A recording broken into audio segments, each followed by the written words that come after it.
est-ce que vous allez être mis à contribution dans la mise en place de cette fameuse taxe lapin qui est donc évoquée par le gouvernement, qui est dans le budget, me semble-t-il, je parle sous ton contrôle, Laurent.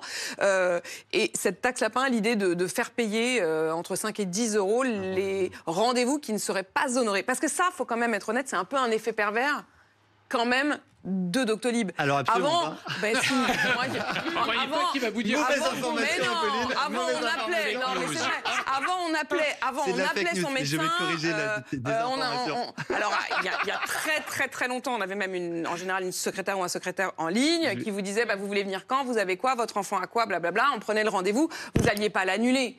Je veux dire, c'était pas du tout le même rapport. Là, sur Doctolib, tu cliques pour un rendez-vous dans 3 semaines, et effectivement, du coup, la responsabilité n'est pas la même. Les rendez-vous non honorés, les soignants qui n'ont pas Doctolib, ils ont 8% de rendez-vous non honorés.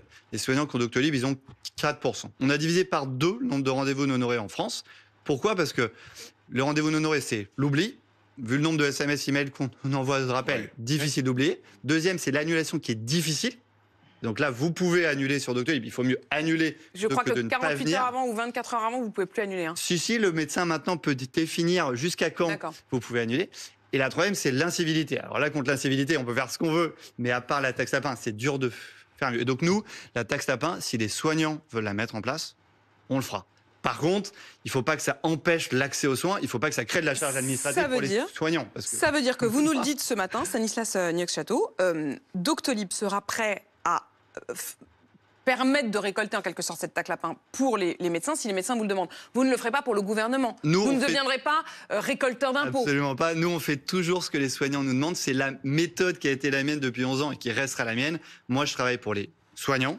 J'essaie que les soignants aient une qualité de vie incroyable et une prise en charge incroyable. Ça veut dire qu'il pourrait y avoir une sorte d'option, quoi. C'est-à-dire que le médecin, il vous dit, moi, je vous demande dans le panel des trucs que vous m'offrez dans le logiciel. Si les soignants veulent le faire et que c'est simple pour eux, je le ferai. Est-ce que c'est simple pour eux ? Je suis pas sûr. Est-ce qu'il y a d'autres moyens ? Mais vous avez, est-ce que ça peut être comme pour les restaurants ? Non, mais vous avez des infos là ou pas ? Parce que je n'ai aucune info complémentaire. Non, mais c'est important pour les gens qui nous regardent. La taxe lapin, elle est dans le budget, mais personne ne sait comment elle va être appliquée concrètement. On n'a pas le modus operandi. Est-ce que vous, Doctolib, vous savez comment ça va marcher ? J'ai aucune info complémentaire. Mais est-ce qu'on pourrait imaginer que votre site permettent, au fond, et votre application, permettent de faire exactement comme désormais dans un certain nombre de restaurants, où vous êtes obligé de donner votre empreinte de carte bancaire quand vous réservez au resto.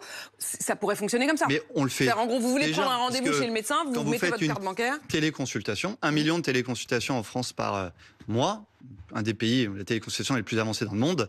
Vous faites déjà ça, vous mettez déjà votre carte bancaire, il y a déjà un prélèvement pour la téléconsultation depuis 2019. Donc, on pourrait le faire, ça dépend que des soignants. Si les soignants veulent le faire, on le fera. Si les soignants veulent pas le faire, on le fera pas. Qu'est-ce qu'ils vous disent pour l'instant ? J'imagine que vous avez commencé à tester. Franchement, je pense que c'est pas un sujet numéro 1. C'est pas leur priorité.